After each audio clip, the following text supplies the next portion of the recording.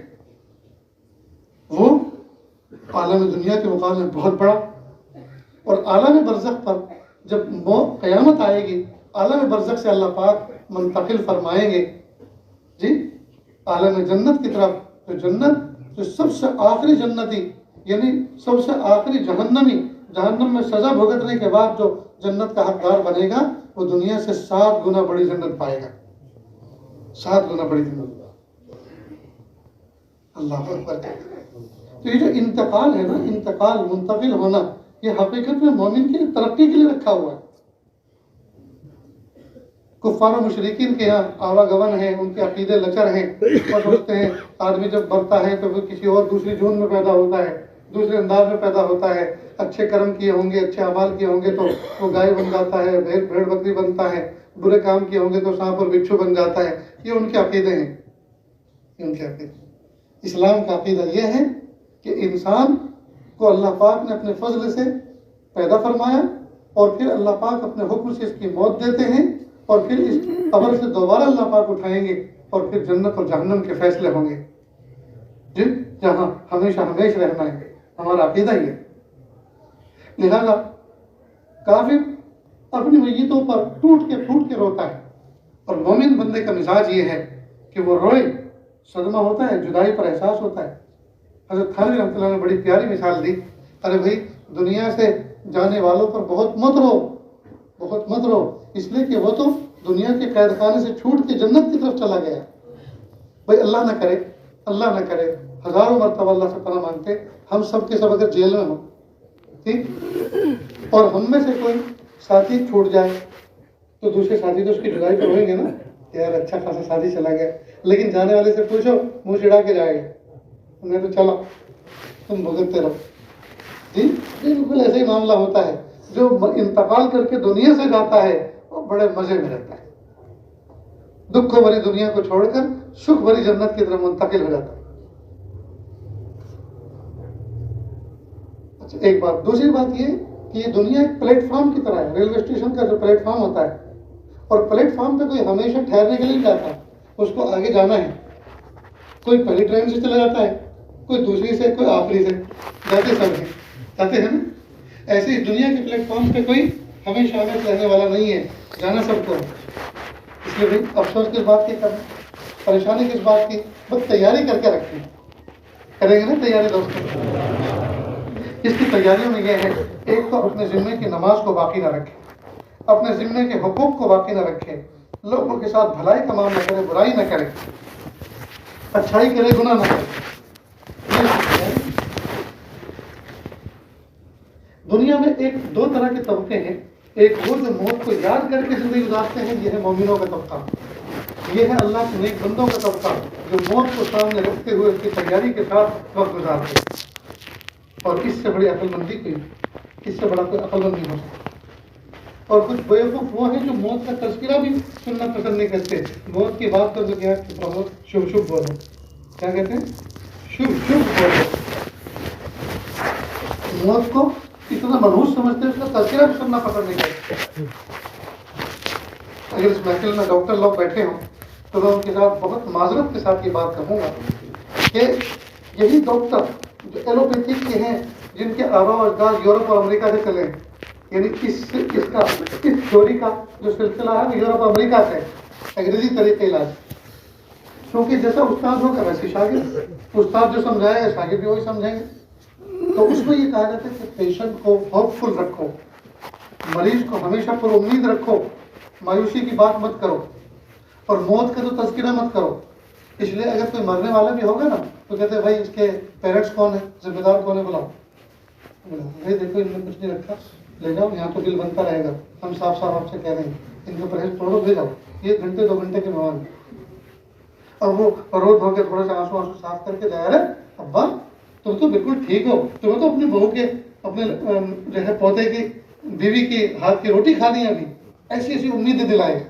اور یہ پتہ نہیں ہے کہ 2 گھنٹے کے بعد باپ کا انتقال ہونے والا ہے، تو بیٹا کہے ابا فکر نہ کرو، تم نے پال پوس کے ہمیں پیروں پہ کھڑا کر دیا، بڑا کر دیا، جی ابا فکر نہ کرو، جی اور موت تو سب کو آنی ہے، آپ ایسا کرو کلمہ قبول کرو، کلمے کی برکت سے انشاءاللہ اللہ تعالیٰ برکت دیں گے اور زندگی میں برکت دیں۔ اس کو تو چاہیے ایسی ایسی باتیں کرتا ہے، اللہ کی تو متوجہ کرتا ہے۔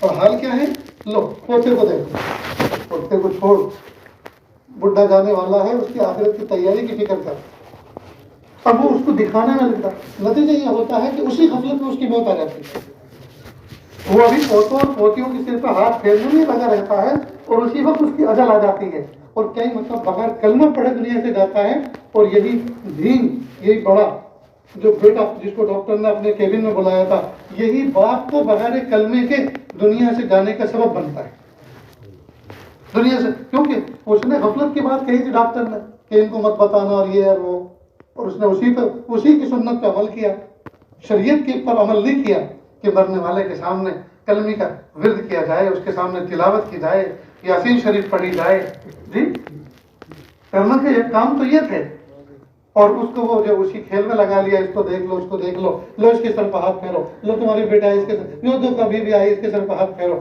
نتیجہ ہوتا ہے کہ اس کو دنیا کا انتہائی قیمتی وقت جو زندگی کا آگے گزر رہا ہے، جس میں وہ توبہ کر لے، سارے گناہوں پہ جھاڑو پھر جائے، جس کو کلمہ پڑھ لے، جی تو اللہ تعالیٰ بخشے گنہگاروں میں شامل فرما دے، یہ سب کرنے کی اس کو توفیق نہیں ہوتی، اور وہ دنیا بھر کے فتنوں میں وقت گزار دیتا ہے، اور باپ بغیر کلمے پڑھے دنیا سے جاتا ہے۔ اس لیے ہونا یہ چاہیے کہ جس آدمی کے بارے میں ڈاکٹر نے بتایا ہو کہ ان کا آپریشن فیل ہو گیا ہے، یا ان کا کینسر پھٹ گیا ہے، یا بالکل لا علاج ہو گئے ہیں، کسی قسم کی کوئی دوائی کام نہیں کر رہی ہے، جس مریض کی حالت یہ ہو، اس کے سامنے سب سے سب بیٹھ کر تسبیح پڑھیں، قرآن پاک کی تلاوت کریں، اس کو بلکہ یوں نہ کہیں کہ آپ کلمہ پڑھو، کیونکہ اس کو جو تکلیف ہو رہی ہے، ہو سکتا ہے وہ کہتے ہیں ارے تجھے کلمہ پڑھی، کلمے کی ایسی تیسی، نعوذ باللہ، اگر ایسا جملہ کہہ دیا تو کہیں ایسا نہ ہو کفر پہ خاتمہ ہو جائے۔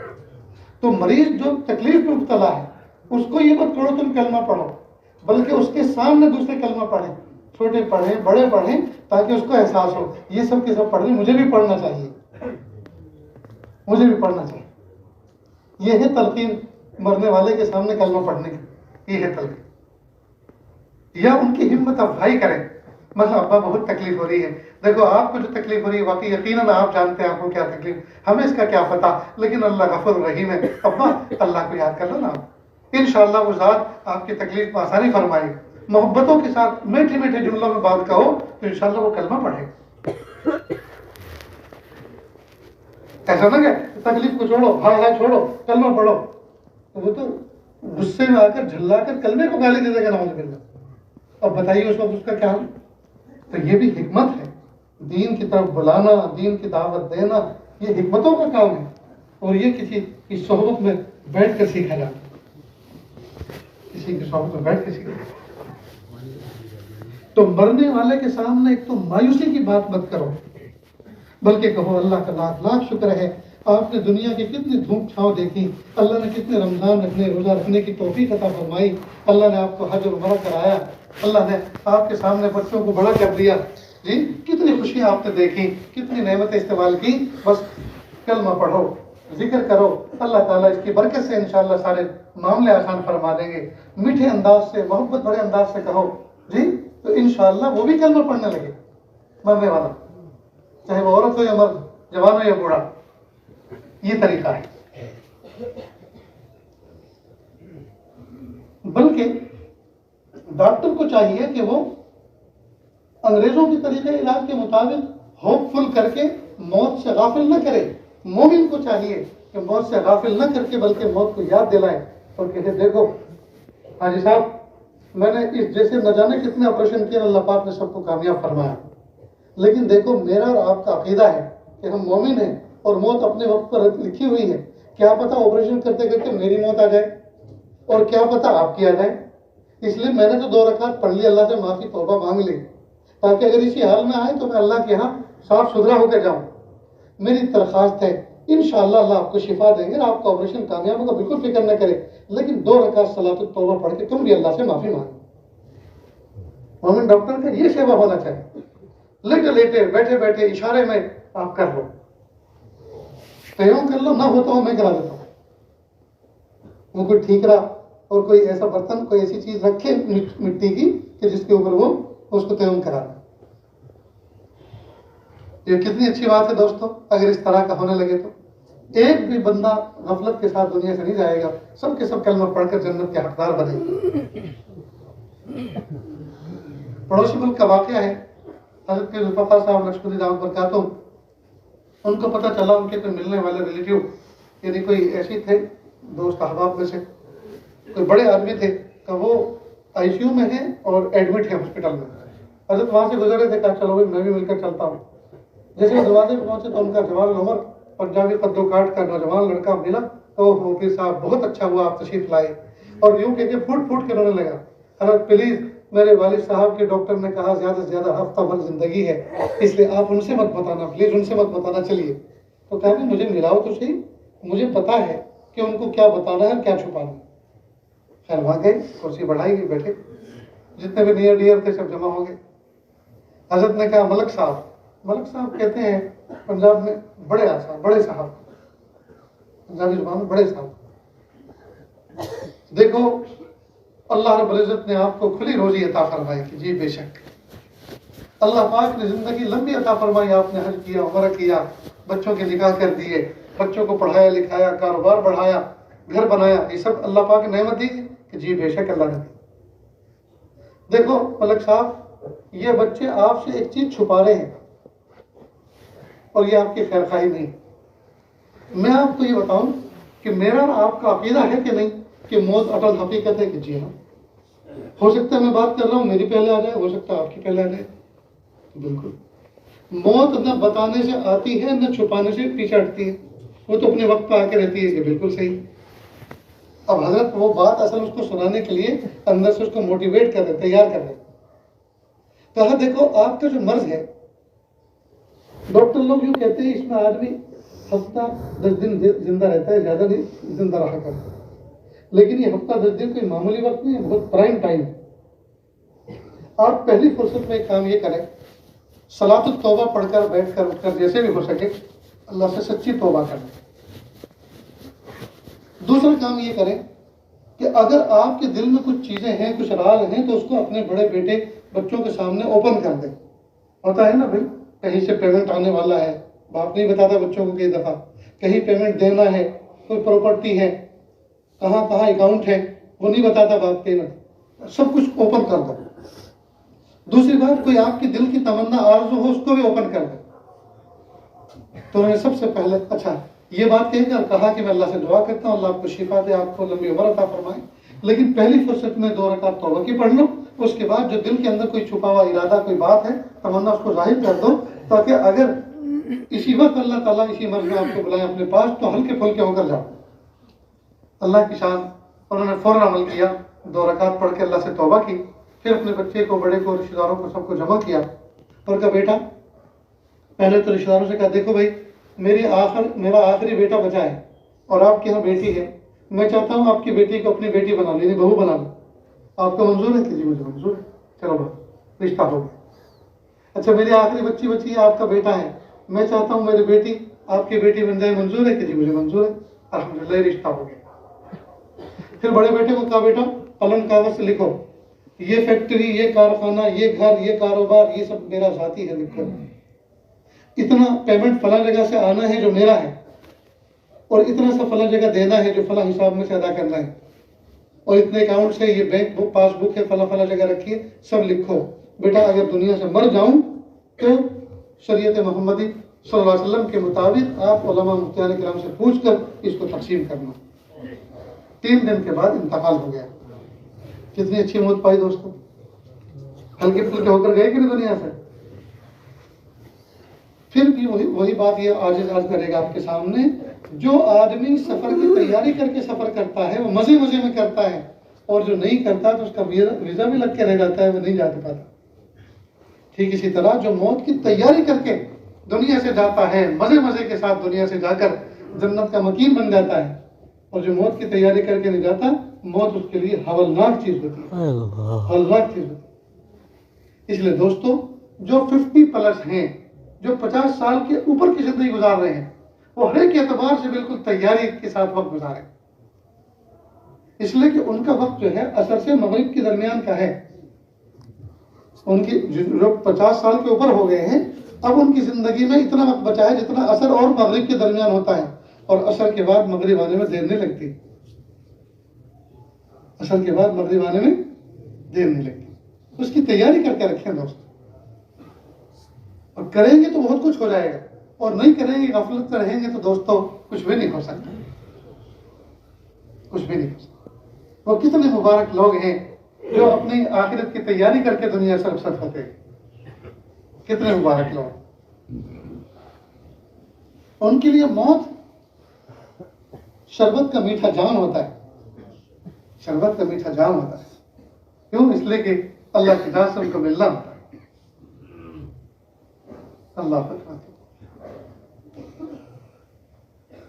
سیدنا موسیٰ علیہ السلام کے بارے میں، ابھی چونکہ مصر میں تھے، فرعون اور موسیٰ علیہ السلام کا قصہ وہی ہوا تھا، تو جو ہمارا قائد تھا عماد الدین، فلسطینی نوجوان، وہ فلسطین کے اندر، تو عماد الدین قائد تھا ہمارا، لمبے قد کا آدمی، بہترین عربی بولنے والا۔ اس نے عجیب عجیب بات کہی۔ ایک مرتبہ موت کا فرشتہ ہر نبی کے پاس آیا، ہر انسان کے پاس آتا ہے، تو وہ آیا حضرت موسیٰ علیہ السلام کے پاس اور کہا میں آپ کی روح قبض کرنے آیا ہوں۔ حضرت موسیٰ علیہ السلام نے سر پہ ہاتھ مارا تو آنکھ اس کی متاثر ہو گئی۔ فرشتہ گیا اللہ کے پاس، پیارے اللہ کسی بندے نے میرے ساتھ یہ معاملہ نہیں کیا، سب کی چولیں ڈھیلی ہو جاتی ہیں میرے پہنچتے کے ساتھ ہی، لیکن یہ آپ کا کیسا بندہ ہے، آپ کے نبی ہیں، یہ نے تو میرے اوپر ہی وار کر دیا، میری آنکھ متاثر ہو گئی۔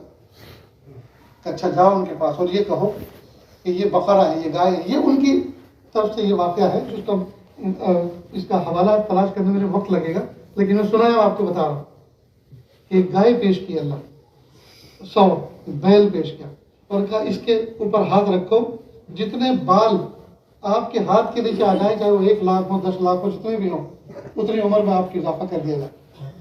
حضرت موسیٰ علیہ السلام نے سوچا کہ اس کے نیچے جب اس کے اوپر میں ہاتھ رکھوں گا، جتنے بال آئیں گے اس کی بھی تو گنتی ایک نہ ایک دن ختم ہوگی، پھر بھی تو مرنا ہے، تو کیا بہتر ہے، کیا ہی اچھا ہے کہ پھر میں بھی مر جاؤں۔ کہا کہ میری روح قبض کر، اور دنیا سے چلے گئے۔ لیکن دوستو یہ سب کون کرتا ہے؟ جو اللہ سے ملنے کی محبت رکھتا ہے، جو اللہ سے ملنے۔ استاد کے پاس جو شاگرد ہوتے ہیں نا، کچھ تو وہ ہوتے ہیں جو پہلے نمبر پہ بیٹھتے ہیں اور خوشی خوشی کلاس میں جاتے ہیں، وہ ہوتے ہیں جن کا سبق پکا ہوتا ہے، اور کچھ وہ شاگرد ہوتے ہیں جو یہ سوچتے ہیں آج استاد بیمار ہو جائے تو اچھا ہے، آج استاد کے پاس کوئی مہمان آ جائے تو اچھا ہے، آج استاد سفر میں گئے ان کا ایکسیڈنٹ ہو جائے تو اچھا ہے۔ یہ سب طلبہ دعا کرتے ہیں، یہ دعائیں کرتے ہیں، ہم نے خود اپنے کانوں سے سن رکھی، اور کئی مرتبہ ان کی دعائیں قبول بھی ہوتی، اللہ بچائے ان کی بد دعاؤں سے۔ وہ یہ کون طلبہ ہوتے ہیں جو محنت میں چوری کرتے ہیں، پڑھائی میں چوری کرتے ہیں، محنت نہیں کرتے، دل جمی سے نہیں پڑھتے، یہ ایسی دعائیں وہ کرتے۔ ارے اللہ کے بندے، جب تیری دعا اتنی مقبول ہے تو یہ دعا کیوں نہیں کرتا، اللہ مجھے جلدی سے حافظ بنا دیجیے، قوت حافظت دے دیجیے، جلدی سے مجھے عالم بنا دیجیے، یہ دعا کیوں نہیں کر لیتے؟ جیسے فقیر پورے محلے کو دن بھر یہ دعا دے گا، دے دو اللہ کے نام پر، اللہ جی تمہیں حاجی نمازی بنائے، اللہ کسی کا محتاج نہ بنائے، یعنی خود تو محتاج بنا پھر رہا ہے اور دوسروں کو کہہ رہا ہے اللہ کسی کا محتاج نہ بنائے۔ ارے اللہ کے بندے یہ دعا اپنے لیے کر لیں کہ اللہ مجھے کسی کا محتاج نہ بنائے۔ دوسروں کو حاجی نمازی کے لیے دعا کر رہے ہیں اور خود مسجد کے باہر جمعہ کی نماز چھوڑ کے بھیک مانگنے بیٹھا ہے، اور اللہ کے سامنے بھیک مانگے، یہ سجدہ کرنے والے، اللہ سے بھیک مانگ کے جانے والے، ان سب بھیک مانگے۔ کیسی عجیب بات، عقل کو پڑھتے ہیں دوستوں، کیسے پڑھتے ہیں؟ ساری دنیا کو فقیر دعا دیتے پھرتے ہیں اور اپنے دعا نہیں کرتے۔ جتنی دعا دوسرے کو دے رہے ہیں اس کا آدھے سے آدھا بھی اگر اپنے لیے کر لیتے تب سے کام بن چکا کہ اللہ تعالیٰ کی دشمنی ہے تمہارے ساتھ۔ اللہ تو سب کے ہیں، جیسے ماں سب کی ہوتی ہے۔ ایک ماں کے اگر 2 جڑواں بچے ہوں، جی ایک جیسے ہوتے ہیں جڑواں بچے، ماں سے پوچھو تمہارا دونوں میں سے کون سا پیارا ہے؟ یہ تو کوئی بات ہے، ایسی تو کوئی ترازو ایجاد ہوئی ہے جس میں تول کے بتا دوں کہ میرا یہ پیارا ہے یہ پیارا نہیں؟ میرے تو دونوں پیارے ہیں۔ جیسے میرے اور آپ کے سر میں لگی ہوئی یہ 2 آنکھیں، کوئی پوچھے کون سی آنکھ پیاری ہے، کوئی فیصلہ کر سکتا ہے کہ یہ پیاری اور یہ پیاری نہیں؟ دونوں پیاری ہیں۔ ایسے ہی بچے ماں کے دونوں پیارے ہوتے ہیں، لیکن اب یہ پوچھو کہ تم گود میں اٹھاتی کس کو ہو؟ کہ گود میں اس کو اٹھاتی ہو جو روتا ہے، گود میں کس کو اٹھاتی ہے ماں؟ جو روتا ہے. اور جو سوتا ہے اس کو نہیں اٹھاتی، جو روتا ہے اس کو اٹھاتی ہے. جی تو اللہ کے محبوب بندے، اللہ کے بندے تو سارے ہیں، اور اللہ تعالیٰ سب سے پیار کرتے ہیں، سب سے محبت کرتے ہیں، 70 ماؤں سے زیادہ محبت کرتے ہیں. لیکن سب سے زیادہ اللہ پاک کے قریب وہ ہیں جو اللہ کی محبت میں روتے ہیں. جو غفلت میں سوتے ہیں وہ نہیں، اللہ کا قرب ان کو ملتا ہے جو اللہ کی محبت میں روتے ہیں. اور 3 طاقتیں دوستو بڑی طاقتیں ہیں. ایک ہے زر، مال، ایک ہے زور، قوت بازو، ایک ہے زاری، آنکھوں سے بہنے والے آنسو. یہ 3 طاقتیں بڑی طاقتیں ہیں، زر، زور اور زاری. بچپن میں ہم نے سارے کے سارے کام بنائے تھے زاری کے ذریعے، رو کر. زر کہتے ہیں سونے کو، مال کو. زور کہتے ہیں قوت بازو کو، پہلوانی کو. جی اور زاری کہتے ہیں رونے کو. فارسی الفاظ ہیں یہ. زاری کہتے ہیں رونے کو. بچپن میں ہم نے سارے کام رو کے بنوائے تھے. لیٹے ہوئے ہیں، پیشاب کر دیا تو رو دیے، پاجامہ بدل دیا. بھوک لگی تو پھر کہانی سنا دی رو کر، تو ماں نے چھاتی سے لگا لیا. جی ٹھنڈی لگی تو کمبل مل گیا، ہے کہ نہیں؟ تو بچپن میں سارے کام رو کے بنائے تھے. ایک کاش کے بچپن سے لے کے 55 میں بھی اور آخری عمر میں بھی بندہ اللہ کے سامنے روتا رہتا تو کب سے اس کے کام بن چکے ہوتے. دوستو ہم نے رونا چھوڑ دیا. مخلوق کے سامنے تو ہم روتے ہیں، خالق کے سامنے رونا چاہیے. مخلوق کے سامنے کیا رونا، خالق کے سامنے روئے نا، وہ قیمت لگاتا ہے. ایک شاعر تھا، اس نے کچھ اشعار سنائے تو لوگوں نے کہا واہ واہ واہ واہ کیا شعر ہے، 1,00,000 روپے کا شعر، 1,000 روپے کا شعر ہے. شعر سنا ہے اس نے ایسے داد میں نہیں. تو اس نے جس پہ کہا تھا 1,000 روپے کا شعر ہے، اس شعر کو لکھ لیا اور نیچے یہ بھی لکھ لیا کہ 1,000 روپے کا ہے. پرچی لکھ کر اب گیا دکان پر. بیوی نے کہا کہ بھائی مشاعرے میں لگے رہو گے یا گھر میں کچھ لاؤ گے تو کچھ پکے گا، نہیں تو کچھ نہیں ہے. تو ایسا کیا کیا چاہیے، اتنا تیل چاہیے، اتنی مرچیں چاہیے، اتنی دال چاہیے، اتنے چاول چاہیے، اتنے چنے چاہیے، سو لکھوا دی. اب یہ گیا دکان پر اور دکاندار سے کہا بھائی اتنے کلو یہ دو، اتنے کلو یہ دو، اتنے کلو یہ دو. اور کتنا بنا؟ اس نے کہا 800 روپے. 800 بنے. تو کیسے کروں، یہ میرا 1,000 روپے کا شعر ہے، یہ رکھ لو اور 200 روپے مجھے واپس دے دو. اس نے اسے پھاڑ کے پھینک دیا. شرم نہیں آتی؟ میرا وقت ضائع کیا تم نے. ابھی اس کا بڑا دل ٹوٹا، بہت دل ٹوٹا. اور گھر آیا اور کہا لوگوں نے مجھے مشاعرے میں دھوکہ دیا. کیا ہوا؟ مجھے مشاعرے میں دھوکہ دیا. کہ کیا ہوا؟ کہ لوگوں نے میرے شعر پہ کہا 1,000 روپے کا شعر ہے اور میں گیا وہ تو چمن نہیں بھی نہیں چلا. بیوی تھی بڑی سمجھدار. اس نے کہا اصل میں لوگوں نے دھوکہ نہیں دیا، تم دھوکہ کھا گئے. حقیقت میں لوگوں نے جو بات کہی وہ صحیح تھی، لیکن کسی قدردان کے سامنے کہتے تو 1,000 روپے کا شعر تھا. اس ناقدرے کے سامنے جا کے تم نے کہا وہ کیا قدردان ہے اس کی.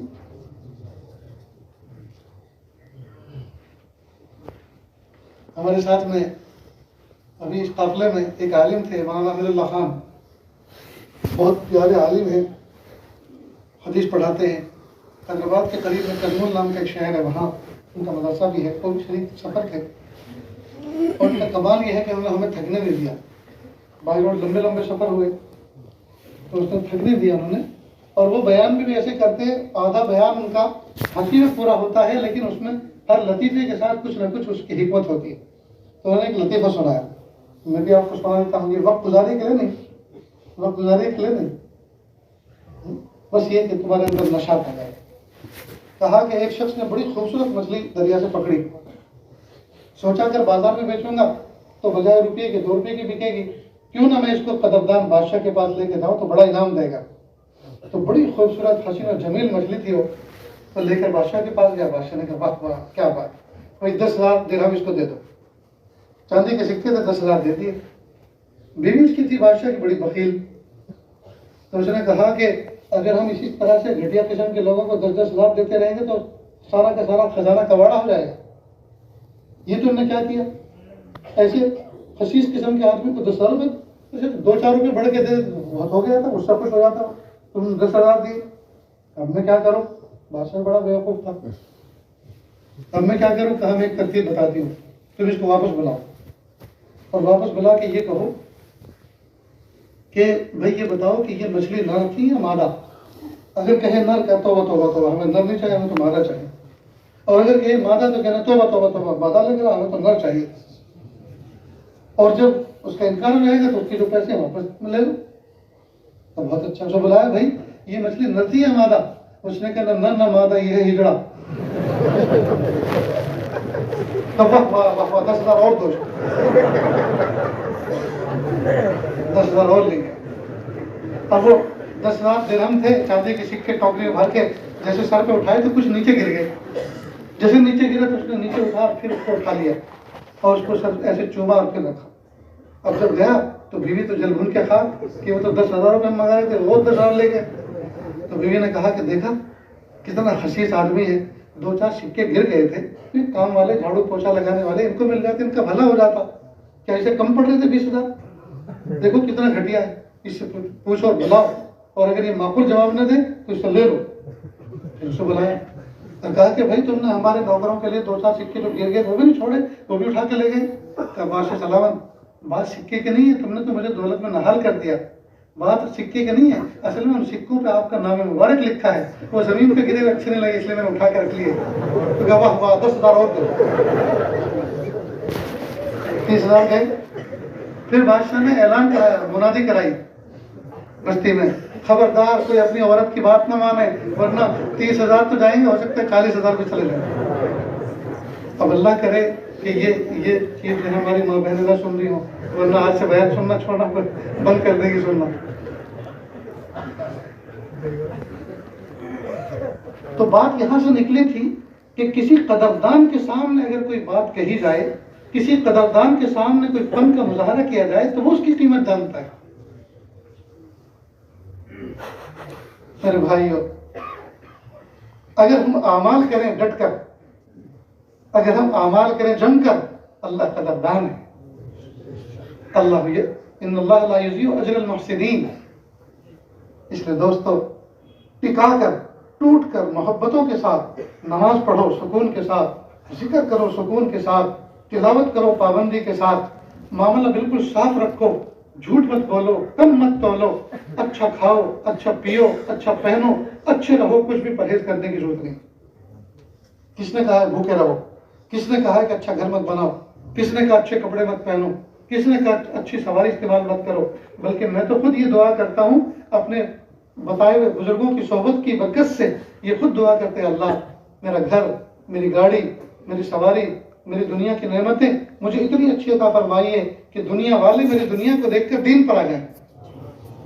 دنیا والے میری دنیا کو دیکھ کر دین پر آ جائیں. اللہ اکبر. میرے بھائیوں، ایک اللہ کی رسی کو مضبوطی سے پکڑ لو. رہی بات موت کی تو یہ تو آنے، جب پیارے نبی نہ رہے، پیارے امام ابو حنیفہ نہ رہے، پیارے حسن بصری نہ رہے، پیارے صحابہ نہ رہے، پیارے اولیاء نہ رہے، تو میں اور آپ کیا رہیں گے؟ یہ دنیا تو مسافر خانہ ہے، آج نہیں تو کل ہم سب کو جانا ہے. جی آج نہیں تو کل ہم سب کو جانا ہے. رہنے کے لیے ہم کوئی نہیں آیا، کوئی نہیں بسا. اس لیے موت ایک اٹل حقیقت ہے. موت کو اگر طاقت کے ذریعے سے روکا جا سکتا تو بڑے بڑے گاما پہلوان کو، ان پہلوانوں کو کبھی موت نہ آتی. موت کو اگر حسن و جمال کے ذریعے سے ٹالا جا سکتا تو دنیا کے حسیناؤں کو کبھی موت نہ آتی. موت کو اگر ایک علم و حکمت کے ذریعے سے ٹالا جا سکتا تو ارسطو اور افلاطون کو کبھی موت نہ آتی. موت کو اگر نبوت کے ذریعے سے ٹالا جا سکتا، جی اللہ کے قرب کے ذریعے سے ٹالا جا سکتا، انبیاء کرام کو کبھی موت نہ آتی. موت کو اگر دولت کے ذریعے سے ٹالا جا سکتا، فرعون، قارون، حامان و شداد کو کبھی موت نہ آتی. موت ایک اٹل حقیقت ہے، یہ سب کو آنی ہے. لیکن ہمیں چاہیے کہ ہم آنے سے پہلے، اس کی ملاقات سے پہلے اس کی تیاری کر لیں. اپنے ذمے کوئی نماز باقی نہ رکھیں.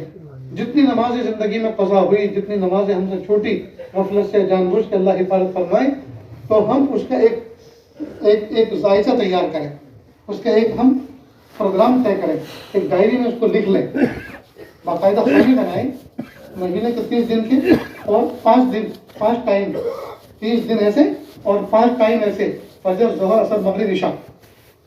اور ہر نماز کے ساتھ، ہر موقت نماز کے ساتھ، مثلاً عشاء کے ساتھ زندگی کے ایک عشاء کو قضا کر لیں، فجر کے ساتھ زندگی کے ایک فجر کو قضا کر لیں، ظہر کے ساتھ زندگی کے ایک ظہر کو قضا کر لیں، عصر کے ساتھ عصر کو قضا کر لیں، مسجد میں پہلے پہنچے، 10-15 منٹ پہلے پہنچے، اور 2-3 نماز بھی ہو سکتی ہے، کم از کم ایک نماز تو قضا کر ہی لیں۔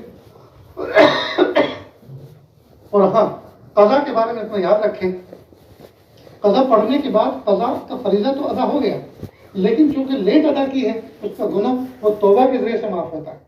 البتہ عشاء کے فرض کے ساتھ 3 واجب وتر کی بھی قضا کی جاتی ہے، اس کے بعد توبہ کریں۔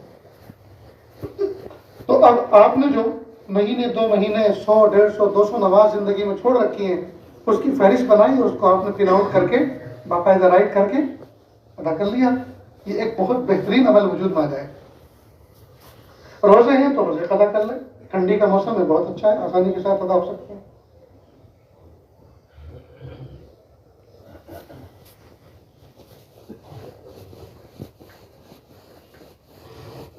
اس کے علاوہ دوستو، معاملات کی صفائی میں کسی سے چھین رکھا ہے، چرا رکھا ہے، لے رکھا ہے، کسی کا حصہ دبا رکھا ہے، اس کو ادا کر لیں۔